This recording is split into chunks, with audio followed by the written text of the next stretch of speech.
It shares how first they forget the promise. Throw it right out. It doesn't matter that God declared the promised land. It doesn't matter you've been given the gift. It doesn't matter you've been working at this your whole life. Then they listen to the fears. And what winds up happening, we all know, is they walk in circles for the next 40 years. They're a day or two away from the dream, from the promise, from the land, from the substance, from the relationship, from peace. They're a day or two away. And they walk in circles.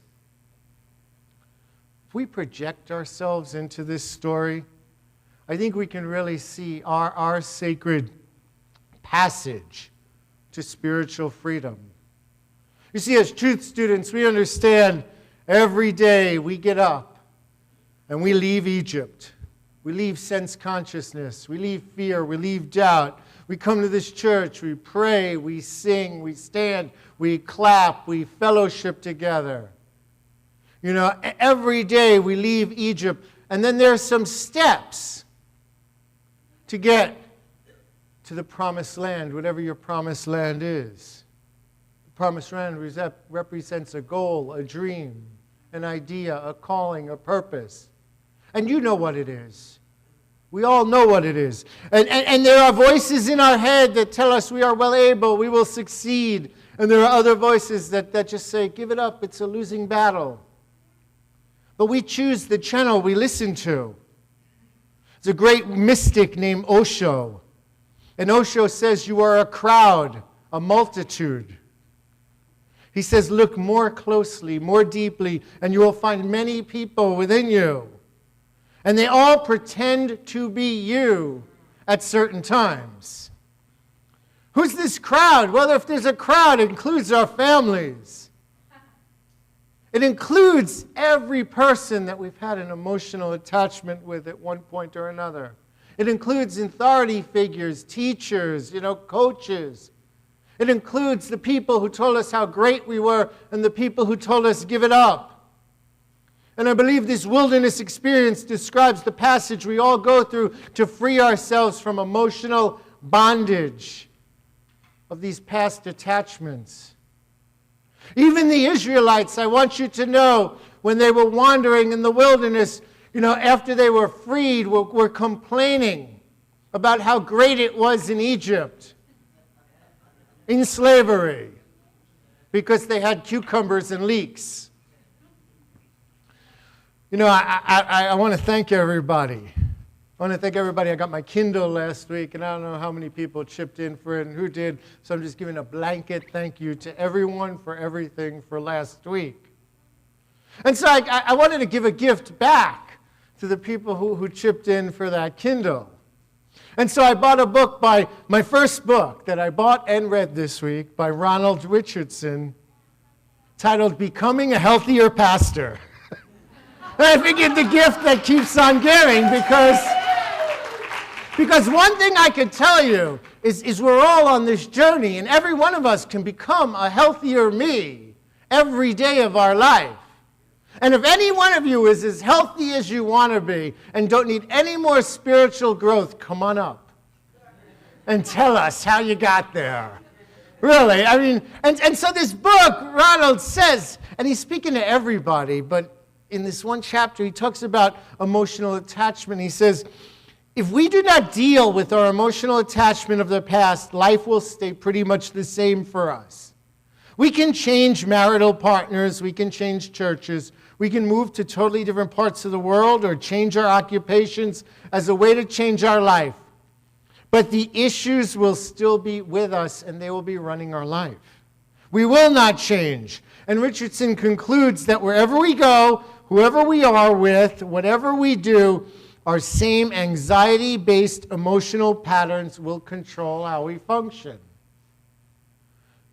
Chris Gardner said the same thing in the introduction to the book, how he had to heal the childhood, negativity and growing up without a father in an area and growing up with substance abuse and drinking in his family. He had to heal the family issues before the abundance, the prosperity, and everything that happened to him was to follow. Today's theme, it teaches us all something. It teaches us all, as long as we're moving towards healing, even the little baby steps count. On page 44, Chris says, he says something powerful. He says, since those days, this universal life lesson has never failed me. Go forward. Take the journey. Count the baby steps. It's kept me on task when I've applied it to something as vast as learning how to be a successful parent. An ongoing quest, and in breaking generational curses of abandonment, poverty, and substance abuse. It has been relevant for launching my own company, and even now as I'm expanding my dream to bring private investment to emerging economies here and around the world.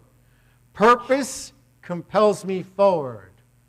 Commitment and consistency get the job done.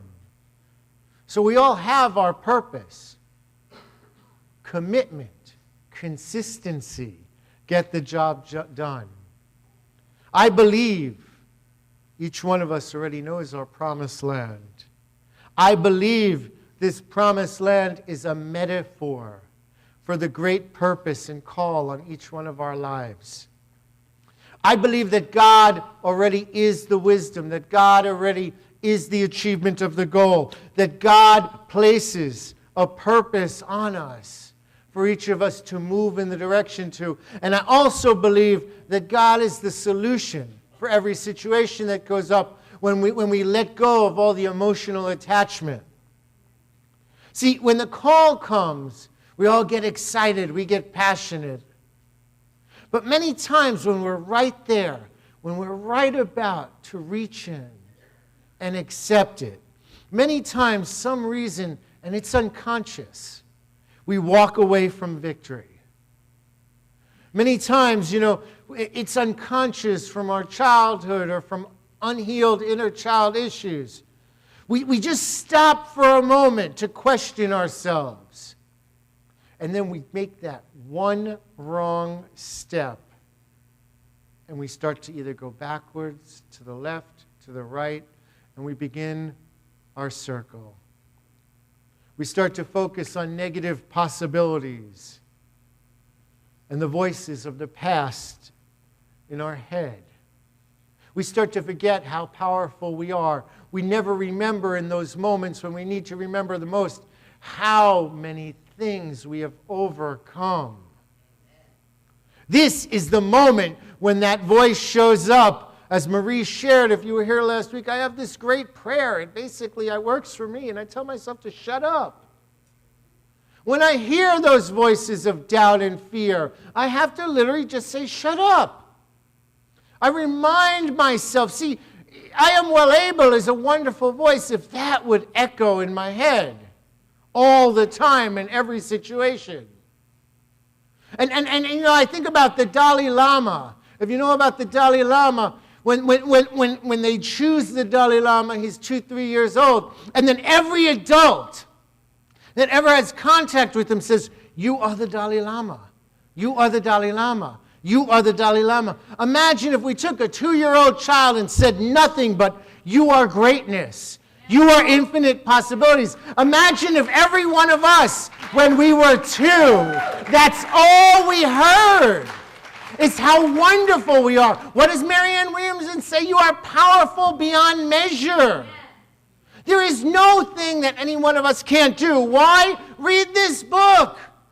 It's a book about a man, a single parent, while being homeless, took an internship and turned homelessness into $1 million corporation.